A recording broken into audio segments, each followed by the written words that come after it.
She returned his lost keychain without asking for anything. She didn't know he was a single-dad CEO, millionaire. "Hi, I found something I think belongs to you. There's a number on it." Jessica's voice was calm, but her fingers trembled slightly around the old keychain resting in her palm. It was almost 2 a.m. The tall glass tower where she worked as a janitor had long fallen into silence.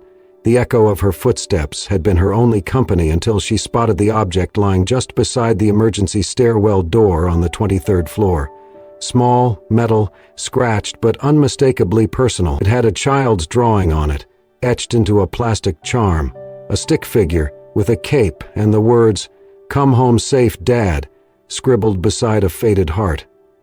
The metal ring was bent slightly, and the attached key looked unused. On the back, scrawled in faded marker, was a phone number. No name, no brand. She hadn't hesitated. Something about it felt too important to ignore. The man who answered had a low voice, steady but surprised. Yes, that's mine, thank you. Can I meet you somewhere?" Jessica bit her lip. "I work in the building. I'm on the night shift. I could leave it at the front desk or...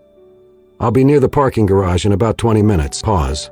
"That works. Thank you again." 20 minutes later, Jessica descended into the nearly empty underground garage, the echo of her boots bouncing off the concrete walls. It was dim, lit only by emergency lights. She waited near the security desk, the keychain gripped tightly in her fingers. Footsteps approached.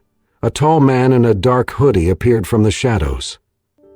He wore jeans and a baseball cap pulled low. His hands were in his pockets, and he looked ordinary. Not polished or smug like the executives upstairs, just quiet, calm. "You found it?" he asked gently. His eyes locked on the keychain. Jessica held it out. It was by the stairs on the 23rd. I almost missed it. He took it slowly, like she had just returned a piece of his heart. His thumb brushed over the worn charm, and he exhaled as if he had been holding his breath for hours. "Just the night guy," he said with a half smile, meeting her eyes for the first time. "Thanks for returning it." Jessica offered a small nod, unsure what to say. It looked important. "It is," he said, "more than you think." She turned to leave, brushing a stray piece of hair behind her ear, but his voice stopped her. "Wait, what's your name?" She hesitated. "Jessica." "I'm Alan." He held up the keychain. "My daughter made this for me when she was 3. She's 5 now, but she still checks if I carry it." Jessica smiled faintly. "It's sweet. She must really love you." He looked down. "I hope so." There was silence, not awkward but full, like both of them wanted to say something more but did not know how. Then Jessica gave a polite nod and turned toward the elevator. "Good night, Alan." "Good night, Jessica." As she disappeared into the lift, Alan stood there a moment longer, fingers closed around the keychain, eyes distant. For the first time in a long while, someone had done something kind without knowing who he was, without asking for anything, just because it was right. And that stayed with him. Jessica rode the elevator back up, her heart a little lighter. She did not know why the encounter affected her, but it did. There was something in his voice, soft, tired, grateful. It felt honest. By the time she returned to mopping the 17th floor hallway, she had almost convinced herself it was just a moment, nothing more. But something told her, something in the quiet of the garage, in the way he had held that keychain like a lifeline, that this wasn't the end. It was only the beginning. Jessica did not expect to see him again. But 4 nights later, just as she wheeled her mop bucket onto the 15th floor, she heard it. The familiar, low hum of footsteps. Not rushed, not managerial, just deliberate. She turned the corner, heart skipping slightly. There he was, sitting on the windowsill near the emergency exit, hood up, sleeves rolled to the elbows. His eyes met hers like he had been expecting her. Jessica blinked. "You again?" Alan gave a small shrug. "Just doing my rounds. Night guard duties and all that." She narrowed her eyes, unconvinced. Since when do night guards wear Nikes and carry espresso thermoses? He grinned.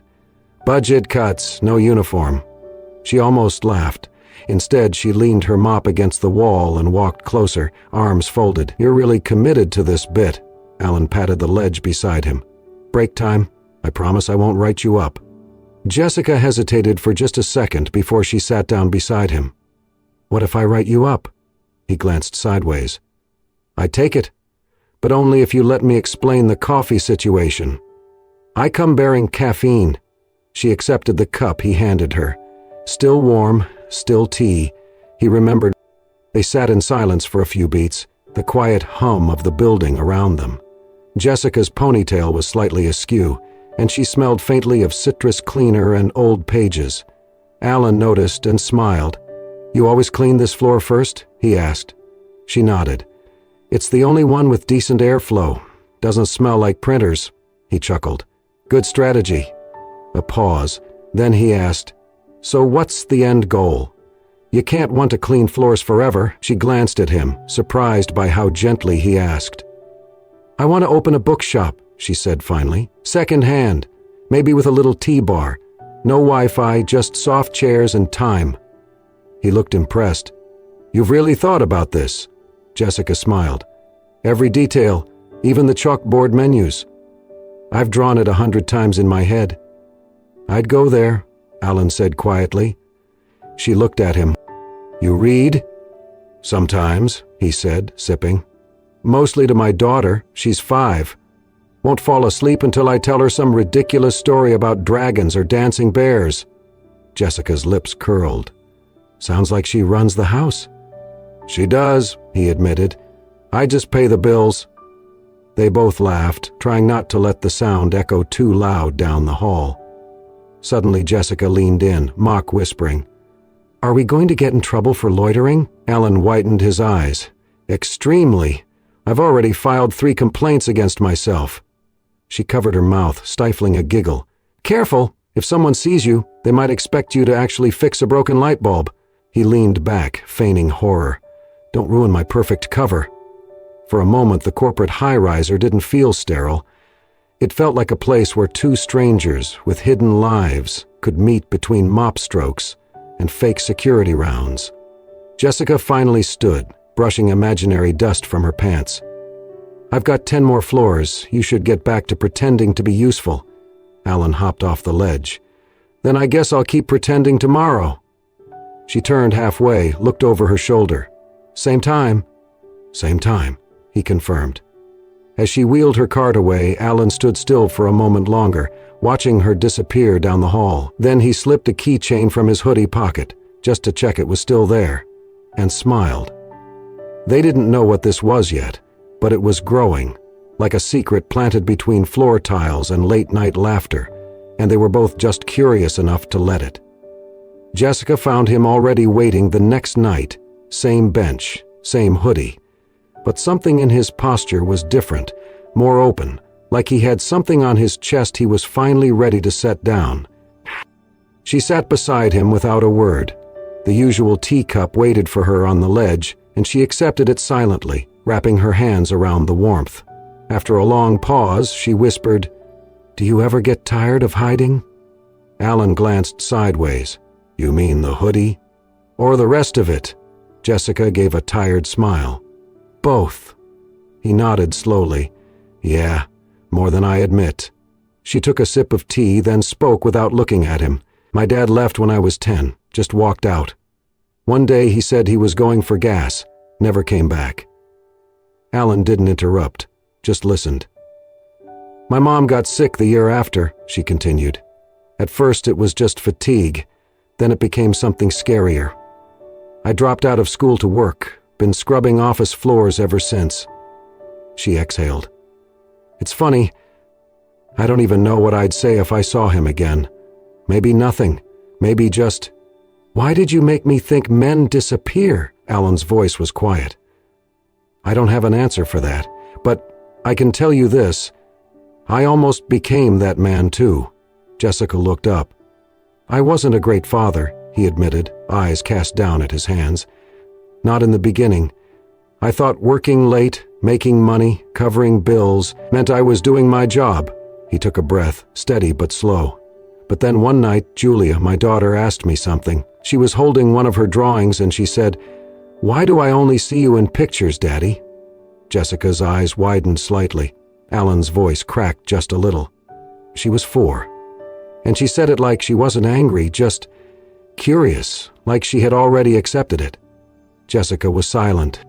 That night, Alan continued, I sat outside her room for an hour, didn't even go in. I just watched her sleep and thought, what am I doing?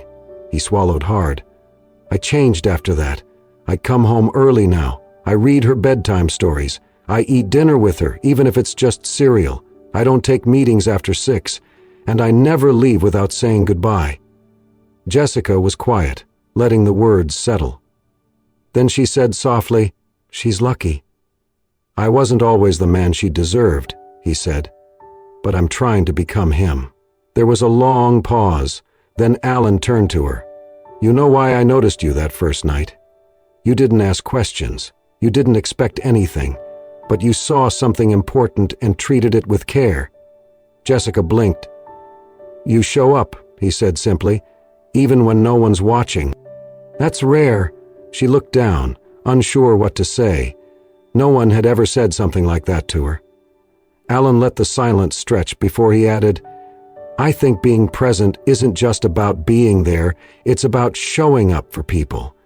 You've been showing up for your mom, for strangers, even for me." Jessica finally looked at him, and for the first time she didn't see a hoodie or mystery or the man who wandered the halls at night.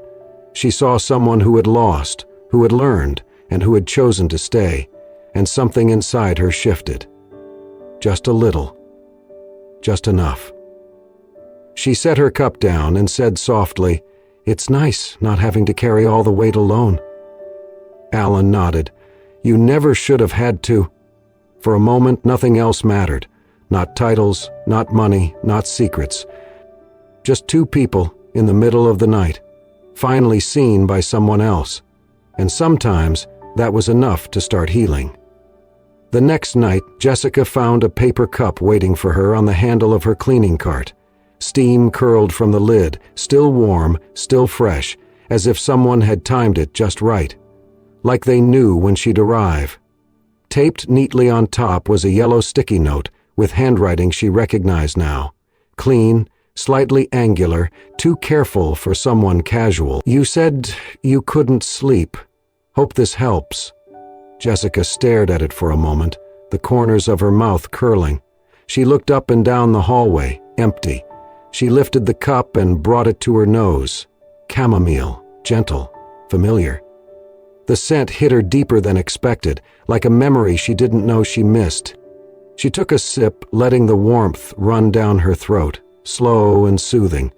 Her chest softened in places she hadn't realized had grown tense. She leaned against the wall and stood there longer than usual. That night, she didn't see Alan. But the following evening, she came prepared. As she pushed her cart past the vending machine alcove on the 15th floor, her floor, there he was again, seated casually on the same bench, hood down, elbows on knees. The glow from the vending machine cast a bluish hue across his face. He looked like someone trying not to look like someone. But Jessica had already seen past that. She didn't slow down, just walked by and dropped something into his lap. He looked down, a napkin, scrawled in thick pen, "Next time green tea." He chuckled quietly. Looked up just in time to catch her half smile before she disappeared around the corner with her cart. From that night forward, the quiet ritual grew. Sometimes he left peppermint, other times sleepy time blend or lavender-infused black tea. Always warm, always waiting. Each cup bore a note, some funny, some philosophical. One read, "Too much caffeine is bad for cleaning accuracy. Consider this preventive care." Another was a childlike doodle of a dragon with crooked wings reading a book. The caption, "For your inner night." Jessica never left those notes unanswered. Her replies were just as varied: napkins, coffee sleeves, the backs of invoice sheets. "Your dragon needs flight school," she wrote once. "Better than machine cocoa," another read. And one night, after a particularly hard shift, she wrote only, "Thank you for remembering I exist." She hadn't meant for it to be so raw, but it was. Because in that tower of glass and steel, surrounded by people too busy to meet her eyes, Alan did something no one else ever had. He saw her. Not just as a janitor, not as a blur in the background of polished offices, as a person. And slowly, almost without planning it, she began to see him too. Not the man with quiet eyes and warm tea, but the one behind it, the one who listened, who waited, who remembered. Their conversations never lasted long. No time, no place for lingering, but the connection was steady, silent, sacred. They never called it friendship, never labeled it, but they knew. They were building something real, in the quiet between elevators and polished floors. Then, one night, Jessica brought something more than a note. She found him in his usual spot. He was holding a thermos this time, flipping through emails on his phone. He looked up when she approached and straightened instinctively. She handed him a thin paperback, worn, taped on one corner. "For Julia," she said. He blinked, took it slowly. The cover read, "Bedtime Tales for Brave Girls." Inside the front page, a child's name had been written once in pencil, faint now, nearly erased. Jessica glanced away. It's second-hand, but the stories are still whole. Alan didn't speak right away. He ran a thumb over the frayed edge of the book, eyes scanning the faded title. He nodded slowly. "She'll love this," he murmured. "This is the kind of book she'll ask me to read over and over." Jessica smiled, soft and shy. "Then it's perfect." He looked at her then, really looked at her, not just with gratitude, but something gentler, something deeper. He didn't say thank you. He didn't need to. She had given him something not even money could buy, a reminder that someone else cared about what mattered to him most, his child. That night they didn't stay long. No small talk, no teasing notes. Jessica returned to her cleaning, her steps a little lighter. Alan stayed on the bench a while longer, the book resting on his knee. No one else ever knew about their cafe. No one needed to. That was what made it theirs. The television in the janitor's break room rarely showed anything other than muted news loops or game highlights no one watched. Jessica usually ignored it. That night, she stood by the microwave, arms crossed over her sweatshirt, waiting for the cheap plastic bowl of soup to rotate its way to edible. Her shoulders were sore, her feet ached. She had been scrubbing harder than usual lately, trying to keep her mind blank, her body busy. The familiar hum of the news barely registered, until a voice made her still. Alan Reed, CEO of Reed Tech, today announced a new initiative focused on AI infrastructure for underfunded school systems. Her head turned slowly toward the screen, and there he was. The man behind the podium wore a navy suit, perfectly tailored. His hair was neat, his smile poised, every movement deliberate. The Alan on the screen was the embodiment of control, commanding, charming, crisp. Jessica's hands dropped to her sides, her chest hollowing. It was him. Night guy. Her night guy. Except not. Images flashed, conference rooms, investor meetings, ribbon-cutting ceremonies. Then a still photo appeared. Alan kneeling beside a little girl in a white dress, both of them laughing beneath a cascade of balloons. "Julia." Jessica's knees buckled slightly, and she caught herself on the edge of the counter. The paper napkin in her hand crumpled without her realizing. Her breath felt thin. It didn't make sense, and yet it made perfect sense. The calm assurance in his voice, the way he listened so fully, the weight behind every word. Of course, he wasn't just some nameless guard.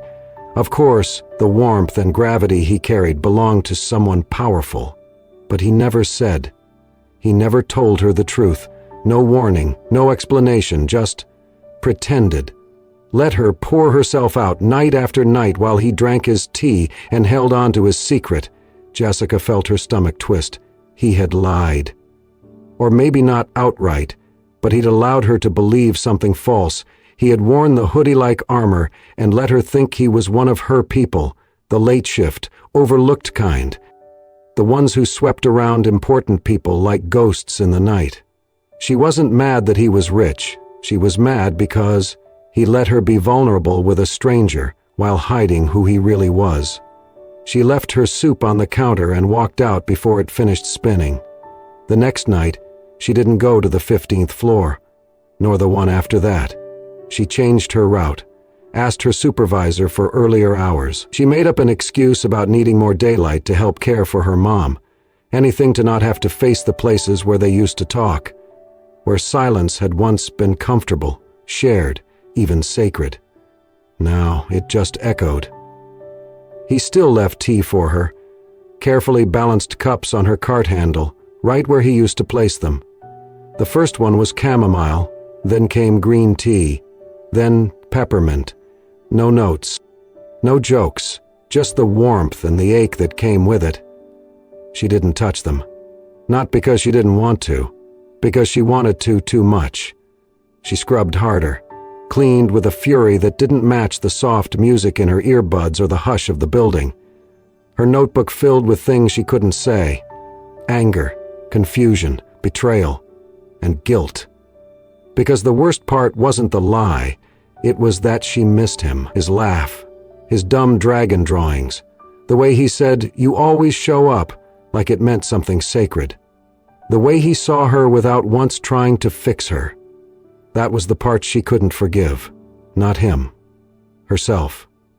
She had let her walls down, and now she was left sweeping up the pieces of something that had felt real, maybe even beautiful.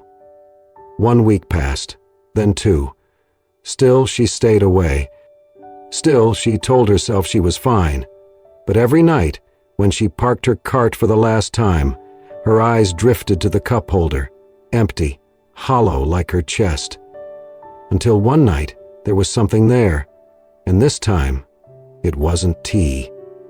Jessica stepped out of the employee exit just after 4 a.m., exhausted, her hair tied into a loose knot, backpack slung over one shoulder.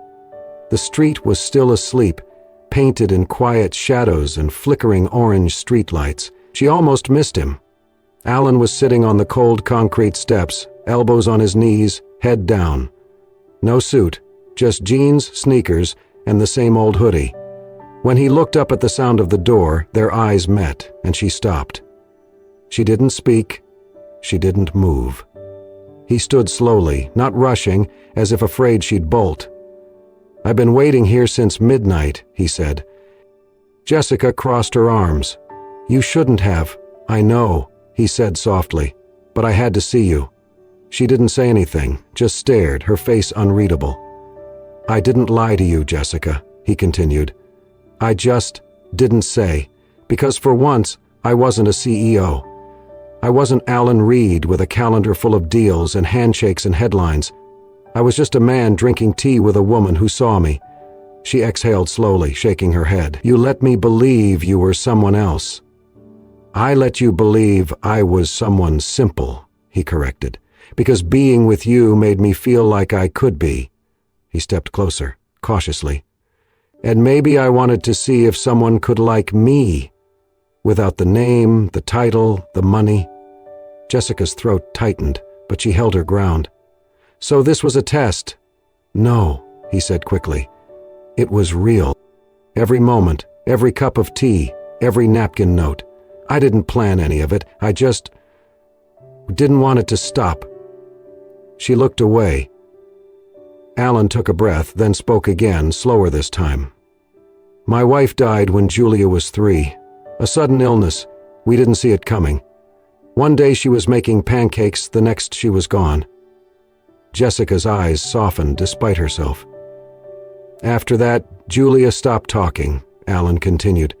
"For 4 months, nothing, not a word. She just sat on the floor with her crayons, silent. I tried everything, therapists, toys, songs. Nothing worked." He swallowed. "Then, one night, I came home late from work, again. I found her asleep in the hallway, curled up with a photo of her mom. That's when I knew. She didn't need more stuff. She needed me, the real me. He looked at Jessica, voice quiet now. She started speaking again when I started laughing again, and I started laughing again when I met you. Jessica's lips parted, but she said nothing. Alan reached into his jacket and pulled out something wrapped in tissue. Carefully, he handed it to her. She unwrapped it slowly. It was the book. Bedtime Tales for Brave Girls, but now it was worn, its corners bent, pages marked with colorful scribbles and stickers, and on the first page, under her old handwriting, was a new note in purple crayon. Daddy and I loved this one the most. Jessica stared at it, speechless. Alan took a step back. I'm not asking for forgiveness, I just wanted you to see, to know that what we shared, it wasn't pretend. It changed things. It changed me. He hesitated, then said, almost a whisper, "Can she hear your stories again?" Jessica looked down at the book. Her fingers trembled slightly, and though she didn't speak, Alan saw it, the way her shoulders lowered, just a little, the way her eyes softened, just enough. He gave her a small nod, then turned and walked down the steps, not waiting for an answer. He hadn't come to win. He had come to be honest. And now it was up to her. It was a quiet Tuesday afternoon when Jessica's phone buzzed with an unknown number. She almost let it go to voicemail.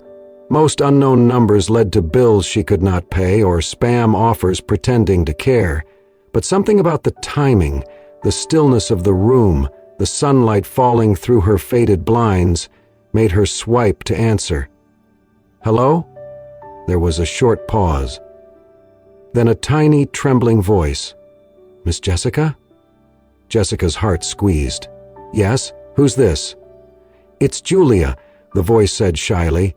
"Daddy said, you tell better stories than books. Can you come tell one today?" Jessica closed her eyes. Julia. She hadn't heard that name out loud in weeks, not since she had walked away from the rooftop. The tea, the quiet way Alan had handed her a book filled with crayon drawings and something that might have been hope. She started, her voice faltering. "I don't know," but Julia didn't give her time to finish. "Daddy's been sad," the little girl whispered. "But not when you're around." Jessica swallowed hard.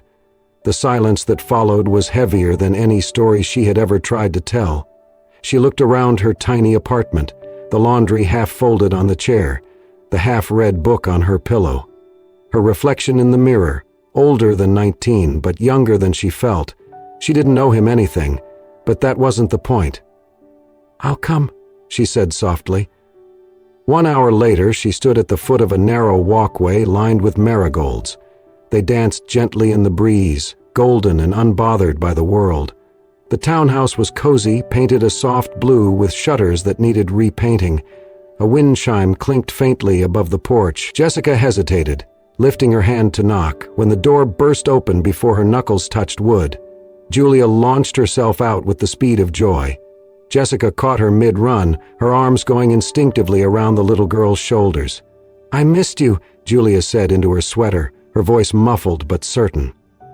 Jessica's throat tightened. "I missed you too, little lion." Then she looked up, and there he was, Alan, standing in the doorway. No hoodie, just a simple button-down, sleeves casually rolled. His expression unreadable, yet entirely open. No smugness, no regret, just presence. Jessica held Julia's hand and stood slowly. "Hi," she said. "Hi," he echoed, his voice a little hoarse. Nothing more was needed. The house was warm in the way lived-in homes are. Quiet clutter, soft lighting, real life.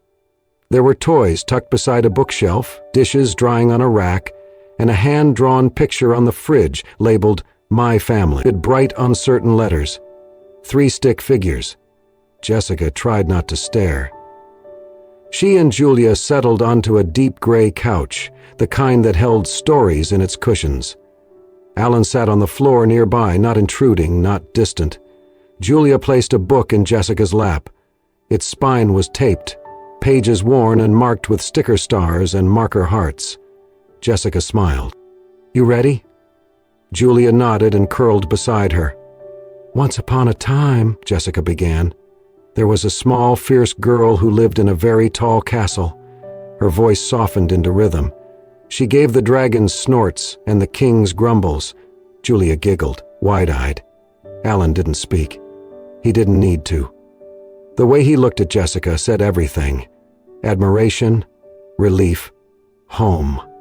The story lasted maybe 20 minutes. The feeling stretched far longer. When the final sentence fell like a hush across the room, Julia clapped once, then nestled against Jessica's side, yawning. Then, as if sleep unlocked her truth, she mumbled, "Daddy smiles more since he met you." Jessica froze. Alan looked down, his hands clasped loosely in his lap. The words hung like stars. Jessica brushed a strand of hair from Julia's cheek. "I think he helped me smile too." She looked up, and Alan was already looking at her. Nothing between them now, no suits, no schedules, no secrets. Jessica stood, walked toward him slowly, heart in her throat. When she reached him, she held out her hand. Alan took it. No promises, no apologies, just a quiet beginning. Because some stories are too real to end. The sign above the door read, "Quiet Chapter." It was hand-painted, slightly crooked, with curling vines surrounding the letters. Below it, in smaller font, was a phrase etched in fading gold. "A place for pages, peace, and people who stay." A year had passed. Inside, the scent of lavender tea and old books filled the air. Children's books lined the back wall. Soft lamps glowed beside mismatched armchairs. A chalkboard listed the day's specials. Lemon balm tea, apricot scones, story hour at 6. Jessica stood behind the counter, tying a green apron around her waist. Her blonde hair was clipped up loosely, and there was a smudge of flour on her cheek. She looked tired, but she was glowing. It was a soft kind of happiness, the kind that came from building something brick by brick, page by page. Across the room, Julia was curled up in the children's corner, flipping through a picture book, legs swinging off a velvet poof. She wore her favorite purple cardigan and had already finished her scone. Jessica glanced at the clock. Almost 7. Right on cue, the bell over the door jingled. And there he was. Same hoodie, same smile. Alan stepped inside like he had every night for months now. He didn't own the place, technically, but he'd funded it quietly, anonymously, insisting that her name was the one that belonged on every piece of paper. "Hey," he said, brushing snow off his sleeves. "Hey," Jessica replied, reaching for a tea towel. "Back for dish duty?" "Wouldn't miss it." He stepped behind the counter, rolled up his sleeves, and began drying cups like it was second nature. Jessica leaned against the sink, watching him. "You know, you're ruining your mysterious persona. Most CEOs don't do dishes in old hoodies." He grinned. "Guess I'm not most CEOs," she smirked. "Still the night guy?" He paused, looked at her, really looked at her, and said softly, "For you, always." She felt her breath catch just slightly. Alan reached into his pocket and pulled something out. It was the old keychain, the one she had found over a year ago, but now it had something new. A second ring, smaller, with a charm shaped like a tiny book, engraved on the inside, "Come home safe." All 3 of us. Jessica stared at it, eyes wide. He held it out, voice gentle. "I was never looking for a fairy tale, not after everything. But if you'll have us, not just for stories, but for whatever comes next." She didn't cry. She just smiled, softly, steadily. "I never wanted a fairy tale," she said. "Just someone who stays." Alan stepped closer, slid the keychain into her palm. Their fingers lingered. Julia looked up from her book just in time to see them pull into a hug. "Ew," she giggled loudly from across the room. "Are you gonna kiss, or do I need to turn the page?" Jessica and Alan laughed, really laughed, and broke apart just long enough to pull her into the embrace. The 3 of them stood there, surrounded by books, tea steam, and light. No cameras, no fanfare, just peace. Outside, snow began to fall softly onto the sidewalk. Inside, the sound of soft jazz played over the speakers. And from the children's corner, Julia's voice rang out brightly. Once upon a time, there was a bookstore where love lived in every chapter. And this time, they didn't need to wait for a new page. They were already living it. If this story touched something in your heart, the quiet resilience, the unexpected kindness, the love that grows not in grand gestures but in small, honest moments, then you are already part of what we believe in. At Soul-Stirring Stories, we share tales that don't just entertain, but heal, remind, and restore your faith in simple human connection. Subscribe to our channel so you never miss a moment that might just change the way you see love, family, or even yourself. Because sometimes, the softest stories are the ones that stay with you the longest.